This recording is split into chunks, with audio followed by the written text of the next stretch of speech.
Welcome back. Today, a new shocking admission and apology from the U.S. government for a secret study where people were intentionally infected with diseases. From 1946 to 48, medical researchers with the U.S. Public Health Service infected nearly 700 Guatemalans with gonorrhea and syphilis without their knowledge or permission, and about 1/3 of those people who were infected never got adequate treatment. Secretary of State Hillary Clinton and Health and Human Services Secretary Kathleen Sebelius issued an apology for this experiment.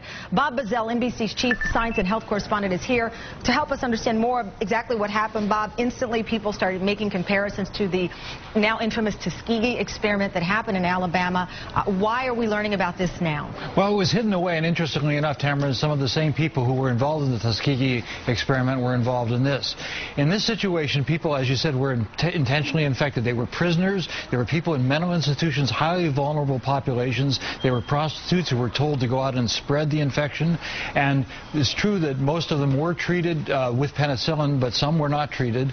And Francis Collins, who's Dr. Francis Collins, the head of the National Institutes of Health, just held a telebriefing. He called this one of the worst chapters in the history of medicine, and very few people would disagree with that. They're setting up several commissions to make sure that this kind of thing can't even possibly happen again. But this was something that was carried out at a time when the U.S. government was trying to find out about sexually transmitted diseases, and it had the cooperation of at least some people in the Guatemalan government at that time. There's also some talk of whether there'll be reparations for the families of these people, but they say they haven't gotten to that point yet until they find out exactly who was involved and whether they can locate the families.